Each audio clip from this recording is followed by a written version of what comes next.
마스크를 좀 벗겠습니다. 대회 때 우리 시무장로님들이 이렇게 대표로 찬송하신 것은 유사 이래로 처음인 것 같습니다. 뜻깊은 일입니다. 코로나 때문에 가능한 일이기도 하고요. 우리 시무장로님들, 선배 장로님들의 뒤를 이어서 애를 쓰고 계시고, 또 코로나 때 어떻게 하면 안정되게 교회를 운영할 수 있을까 노심초사하시면서 기도 많이 하시는데 더 잘 해주시라고 우리 박수 한번 다시 한번 보내겠습니다. 감사합니다.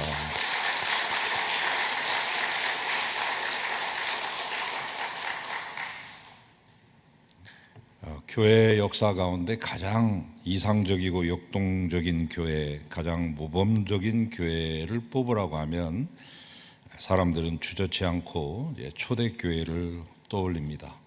여러분도 아마 그러실 것입니다.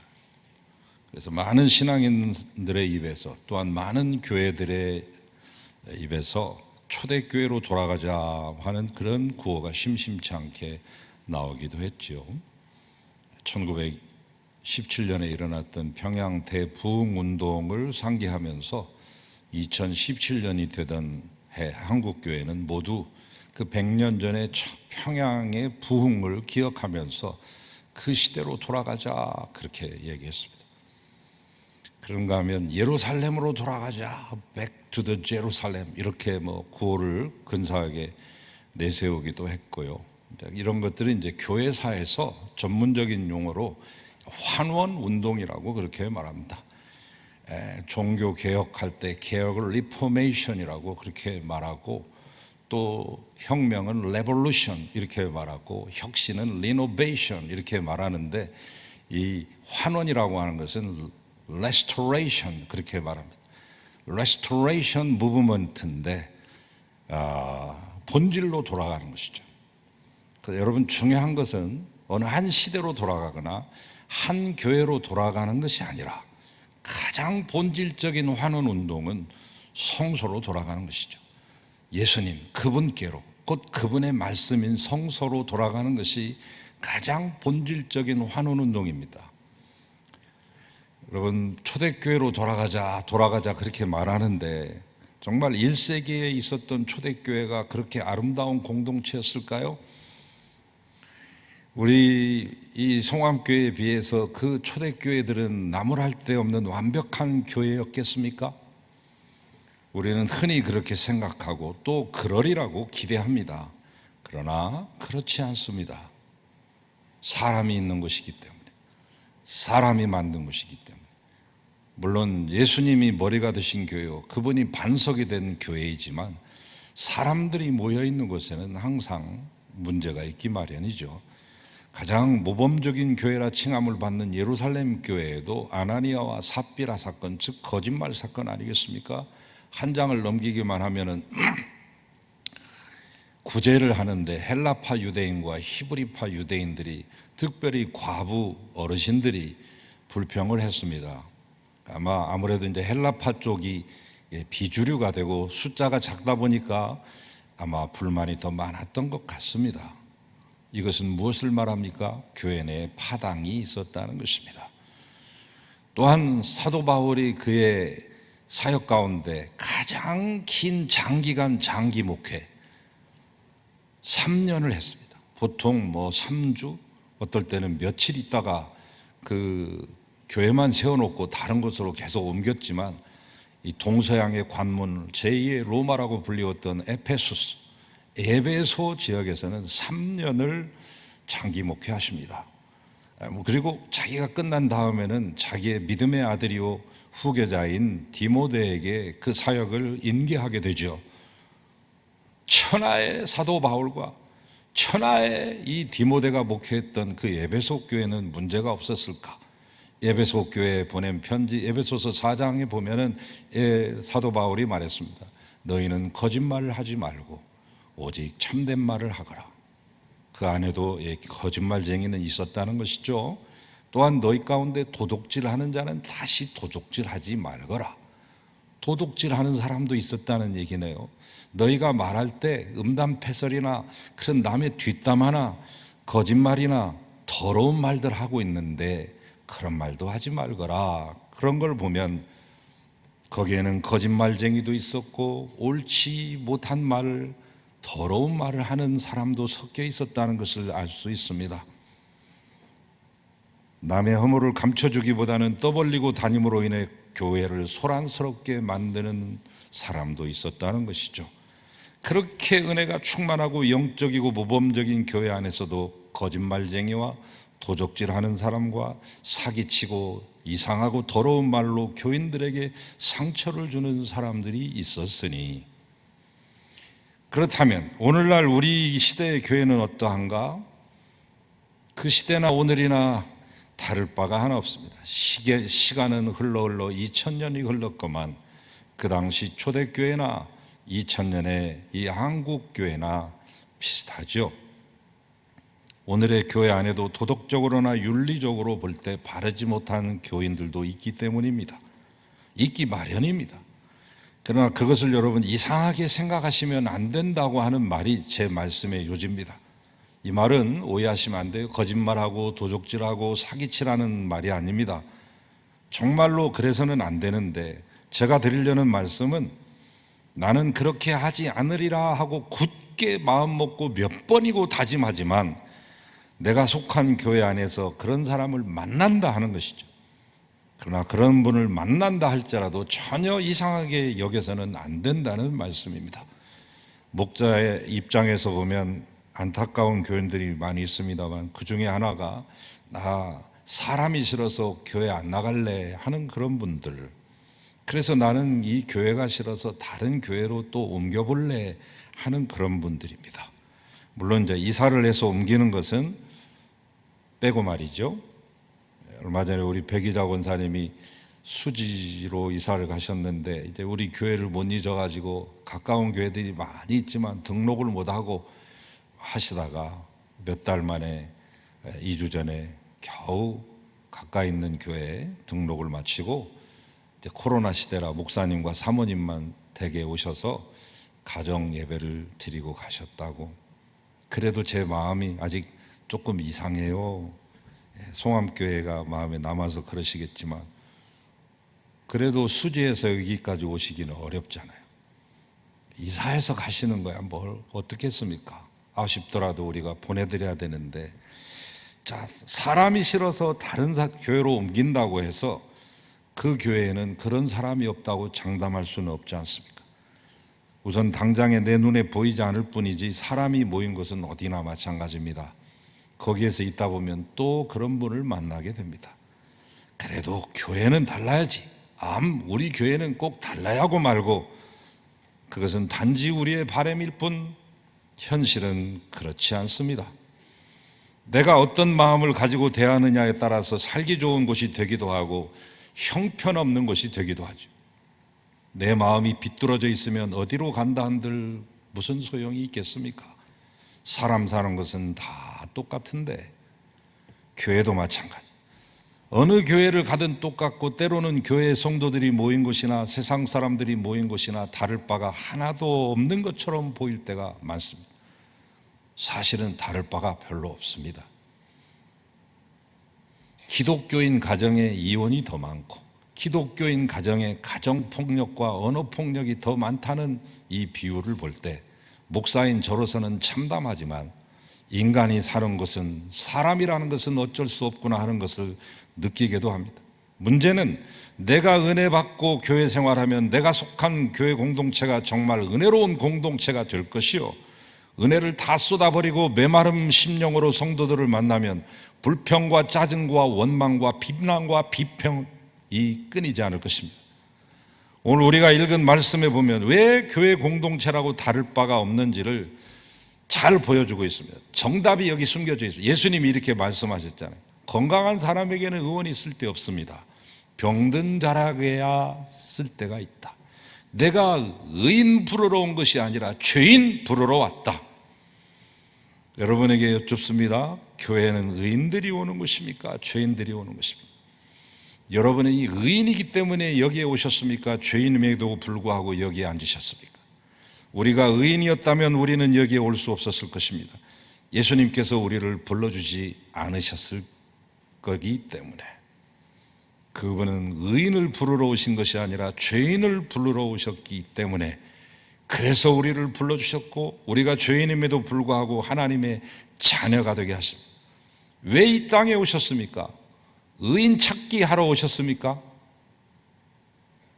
죄인 만나기 위해 오셨습니까? 주님은 분명히 당신이 오신 이유를 천명합니다. 나는 의인 부르러 온 것이 아니다. 죄인 만나러 왔다. 왜 내가 예수님 믿을 수 있게 되었습니까? 의인이기 때문에. 우리가 의인이었다면 그 어느 누구도 예수 믿지 않았을 겁니다. 여러분과 제가 의인이었으면 예수 믿었겠어요? 예수 믿지 않습니다. 차라리 나를 믿고 주먹을 믿지. 모두 하나님 앞에 나는 죄인입니다 고백할 수 없는 죄인들이었기에 주님의 긍휼하심을 입어 예수 믿고 자녀가 되었을 뿐입니다.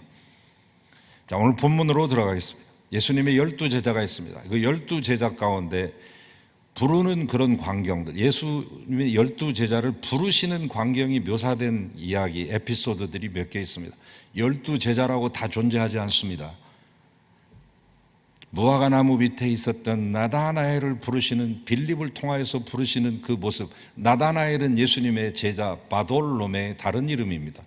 바돌로메를 부르시는 하나의 사건과 구체적인 것은 베드로를 부르실 때 물가에서 베드로의 배를 빌려가지고 주여 저를 떠나시옵소서 저는 죄인입니다 라고 말했을 때 그 장면이 자세히 묘사된 것 외에는 나머지 제자들은 그냥 불렀다고만 했지 어떻게 불렀는지를 묘사하지 않았는데, 유독 이 마태만은 그 부분이 마태복음, 누가복음, 마가복음에 아주 상세하게 묘사가 되어 있습니다. 자, 오늘은 마태를 부르시는 이 대목을 보도록 하겠습니다. 자, 예수님께서 이제 저 거라사 지방에서 귀신 들린 2명을 이제 귀신을 쫓아내 주신 다음에 배 타고 다시 건너와서 본 동네, 예수님의 선교의 거점이요 센터요 전진기지였던 가버나움에서 중풍병자를 고치신 후에 그 집에서 이제 툴툴 털고 일어나서 이 자기의 길을 가다가 이 가버나움 동네에 있는 세무소가 있습니다.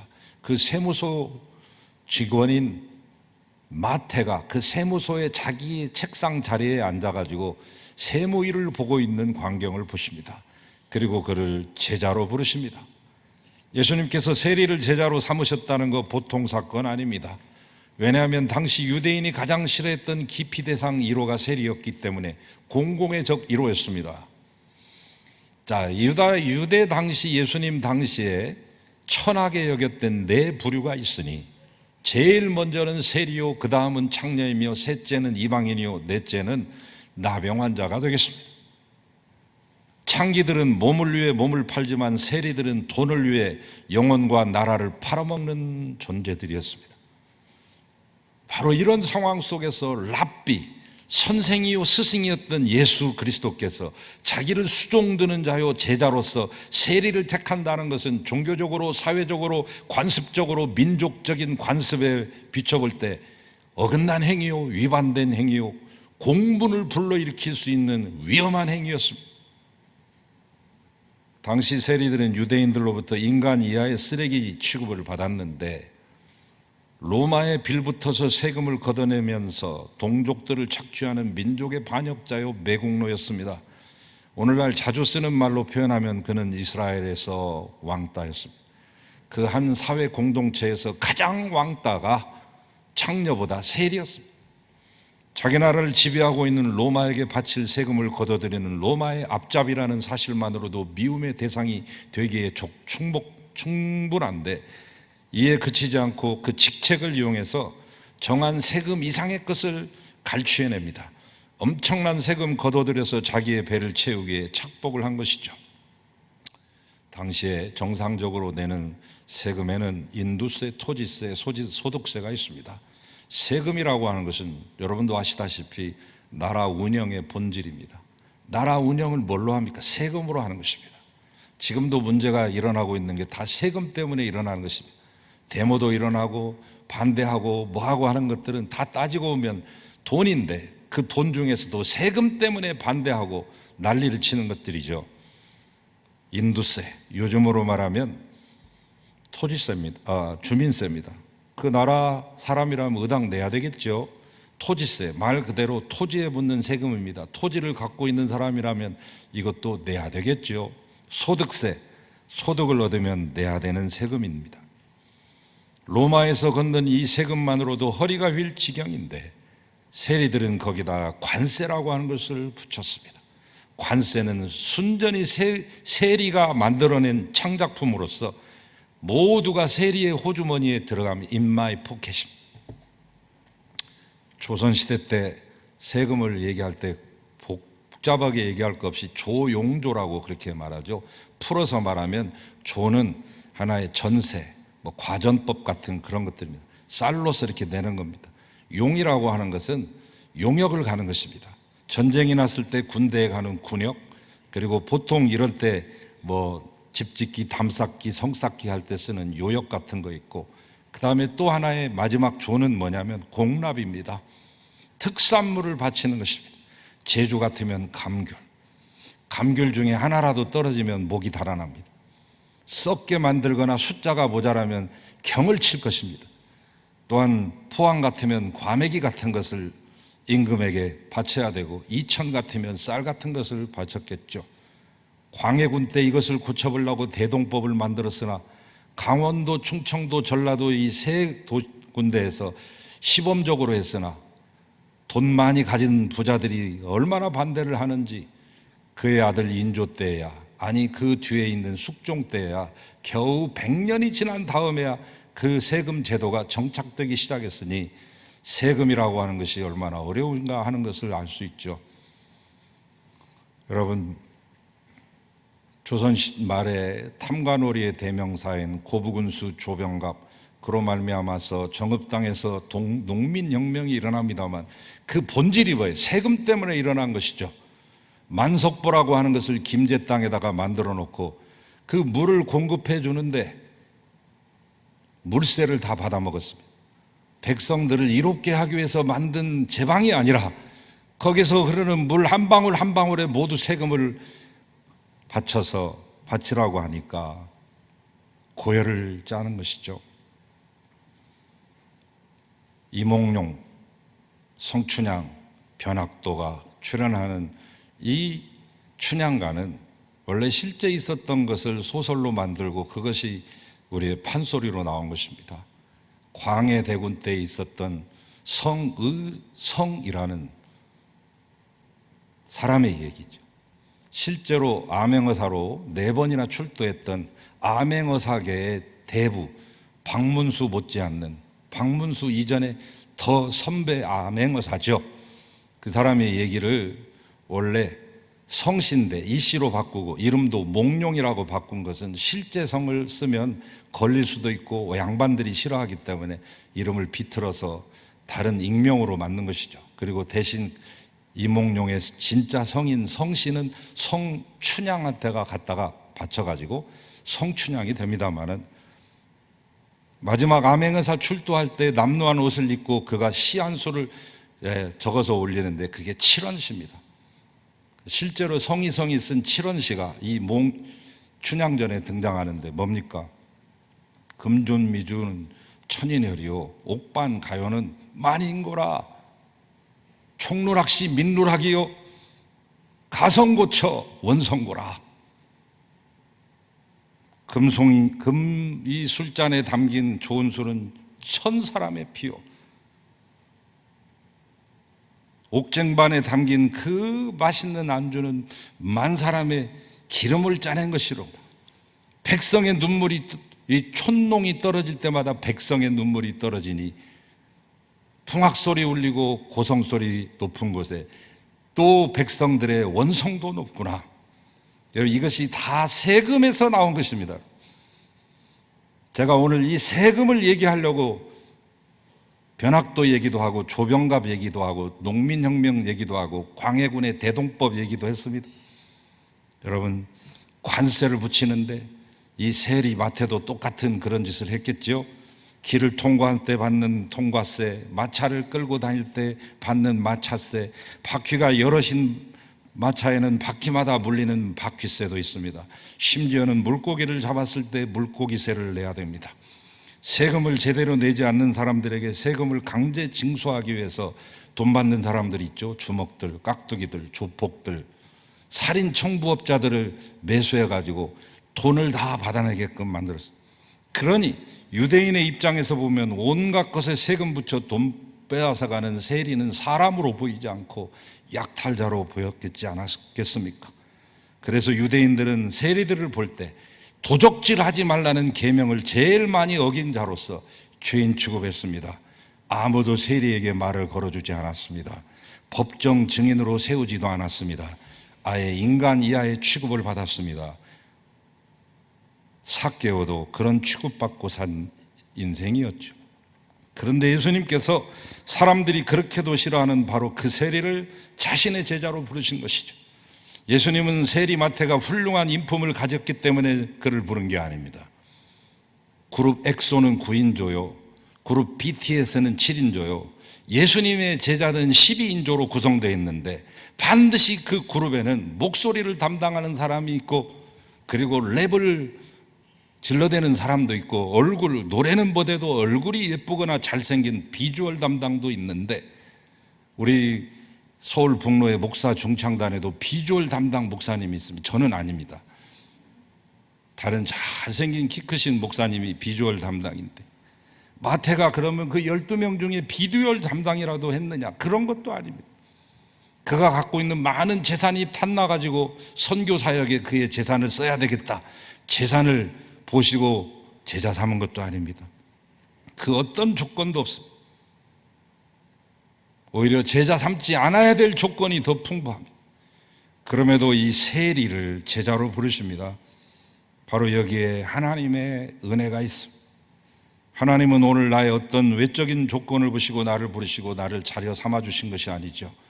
하나님의 자녀가 될 그 어떤 조건도 만족할 만한 필요 충분 조건도 갖추지 못한 사람들인데, 우리가 하나님의 자녀 될 수 있었던 것은 전적으로 그분의 은혜입니다. 왜? 하나님이 우리를 보실 때 현재의 초라한 모습만 보시지 않았기 때문에. 영국의 유명한 추석가인 윌리엄 바클레이는 이 장면을 이렇게 설명하고 있습니다. 예수님은 그 세무서에 앉아있는 레위라는 이름을 가진 그 세리를 보았을 때 그 안에 있는 위대한 전도자 마태를 보셨다. 예수님의 제자로 부름받은 이 세리 마태, 예수님의 제자에 변화된 뒤에 하나님께 특별히 많이 쓰임 받았습니다. 나중에 이제 이디오피아 쪽에 가서 순교까지 하는데요, 오늘 우리가 읽고 있는 바로 이 마태복음이 바로 당사자 자기가 쓴 거 아니에요. 마태가 원래 이름은 레위입니다. 마가복음과 누가복음 보면 그의 원 이름을 말해주고 있어요. 레위라고. 그러니까 레위 마태 이렇게 하셔도 되고, 그냥 레위라고 해도 되고 마태라고도 하는데, 그냥 같이 통합해서 레위 마태라고 하면 금방 알 수 있죠. 레위도 많은 레위가 있고 마태도 여러 마태가 있는데, 레위 마태 하면 이 사람밖에 없습니다. 레위 지파의 후손인 자기의 아버지 알페오의 아들입니다. 레위 지파가 어떤 지파입니까? 제사장으로서 백성들의 영혼을 책임지고 예배를 담당해가지고 그들을 천국으로 인도하고 하나님 앞에 세워야 될 그 놀라운 직책을 가진 그 레위 지파 소속 이 레위가 가버나움 세무서 소속이 되고, 로마의 괴뢰 정부인 갈릴리 땅과 베레아를 통치하고 있었던 헤롯 안티파스의 이제 부하가 되었죠. 물론 교육도 받아야 돼요. 세리 되려면 숫자나 계산에 대한 감각이 뛰어나야 되고, 아람어도 할 줄 알고, 헬라어도 할 줄 알고, 라틴어도 할 줄 알고, 히브리어도 할 줄 알고, 동시 4개의 국어를 해야 됩니다. 그래야만 세리 업무가 됩니다. 왜냐하면 그 땅에는 아람어를 쓰는 사람도 있고, 헬라어를 쓰는 사람도 있고, 로마에서 온 군인들이 쓰는 라틴어를 쓰는 사람이 있기 때문에 이 모든 것들을 능통한 사람이 하는 것입니다. 마태도 꽤나 배울 대로 배웠죠. 레위라는 이름은 지금도 이스라엘 사람들이 많이 씁니다. 1800년대 중반에 독일에 살고 있었던 한 유태인이 있었습니다. 그의 이름은 리바이 스트라우스. 이 사람이 독일에서 유태인으로 이렇게 살려고 하면 박해를 많이 받으니까 미국으로 건너가지고 청바지 사업, 원래 돈 만드는 천인데, 두꺼운 천인데 그 뱀이 푸른색을 보면 가까이 하지 않는다는 것을 알고 광부들이 일할 때 뱀한테 물리는 것을 많이 보고 푸른색을 칠해줍니다. 염색을. 그래서 청바지가 탄생합니다. 거기다 리벳도 달게 되고 여러 가지 장식도 하면서 탄생한 그 청바지가 세계적인 청바지 리바이스가 됩니다. 리바이스라고 하는 원래 리바이 스트라우스, 그 회장의 이름을 딴 것이죠. 레위. 그런데 마태는 오늘 자기의 이름을 쓸 때 레위라고 안 씁니다. 마태라고 씁니다. 마가복음이나 누가복음은 전부 레위라고 얘기합니다. 근데 자기 자신은 정작 자기 이야기를 쓸 때 마태라고 쓴 거죠. 그만큼 내가 변화된 사람이라고 하는 것을 강조하는 겁니다. 나는 옛날의 레위가 아니라 나를 세리로 보지 않고 나를 전도자로 봐주시고 사람 낚는 어부가 되게 하신 예수 그리스도의 은혜에 의해서 바뀌어진 이름, 그 이름의 뜻이 하나님의 손길입니다. 하나님의 손길에 의해서 새로 빚어진 인생이다. 나는 마태다. 더 이상 레위가 아니다 라고 하는 것을 강조하기 위해서 레위라고 하는 말을 한마디도 쓰지 않고 처음부터 끝까지 마태라고 말합니다. 바클레이가 말한 대로 예수님은 세리였던 레위의 모습 속에서 위대한 전도자로 변화된 마태의 모습을 보시고 미리 보시고 그를 제자 삼아서 불러주신 것이 분명한 것입니다.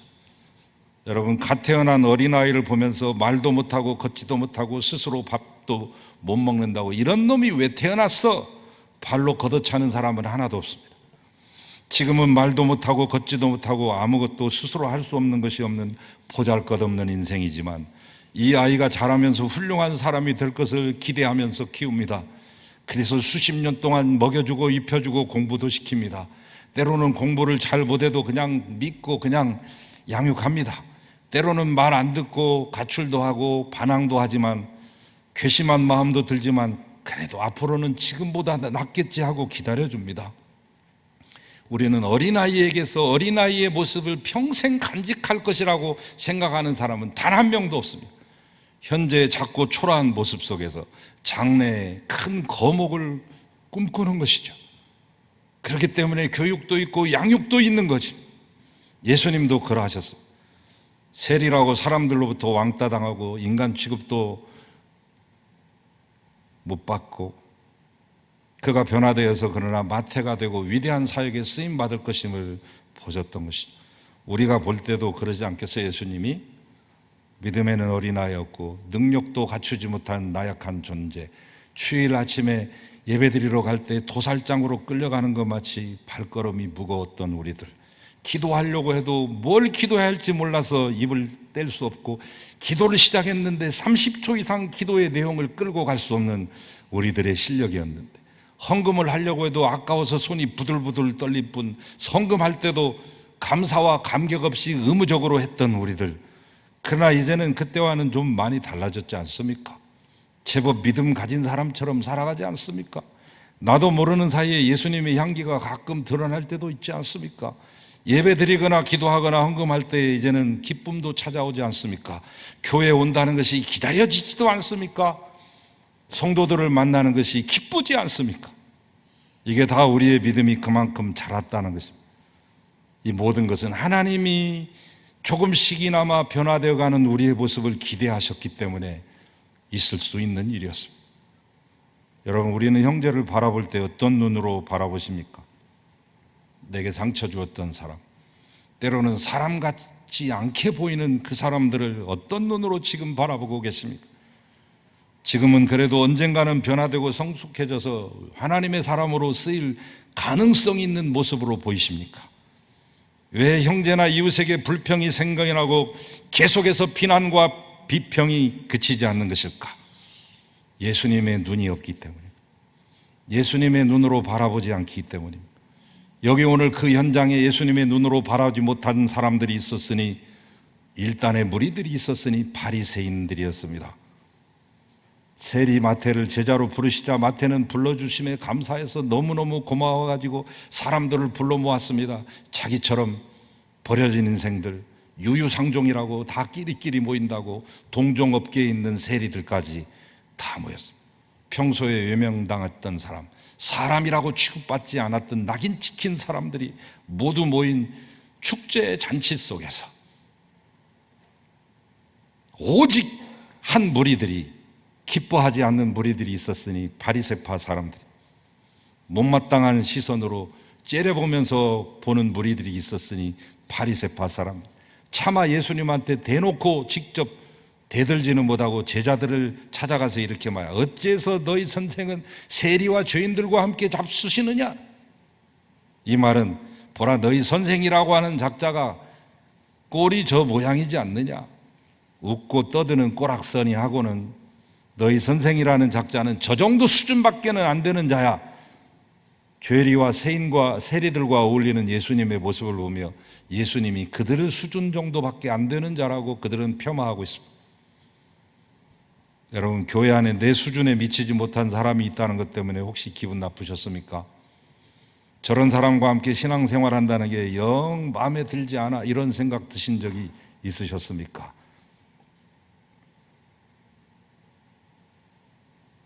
교회 다니는 사람이 어쩌면 저래 하고 한숨을 쉬셨던 적이 계십니까? 어떻게 저런 사람이 집사되고 권사되고 장례가 되었는지 이해할 수가 없다고 불평해 보신 적은 없으십니까? 만일 그런 경험이 있다면 우리는 주님의 마음을 갖지 못하고 바리새인의 마음을 품었기 때문입니다. 우리 교단은 출발할 때 1953년에 바리새주의를 타파한다고 하는 이 선언을 하고 출발한 교회, 사람이 모인 교회이기 때문에 우리 안에도 바리새주의가 있을 수 있고 바리새적인 냄새가 남아있을 수 있으나 부단히 그것을 탈피하기 위해서 애를 써야 되지 않겠습니까?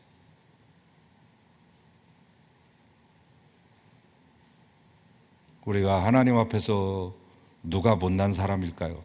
다른 사람 비판하는 의인이겠습니까? 비판이나 정죄하지 않는 죄인이겠습니까? 부디 주님의 마음을 품고 교회를 바라보시고 주님의 눈으로 형제와 이웃을 바라보십시오. 다른 사람 정죄하는 의인보다는 정죄하지 않는 죄인을 하나님은 기뻐하시지 않겠습니까? 나를 정죄하지 아니하시는 주님의 사랑을 입은 자답게 아무도 정죄하지 않는 용서받은 죄인으로 살아가실 수 있는 여러분 되시기를 축원드립니다. 주님의 귀한 뜻을 헤아리게 하시고 주님의 눈으로 세상을 바라보고 우리의 형제들을 보게 하시옵소서. 예수 그리스도 이름으로 기도합니다. 아멘.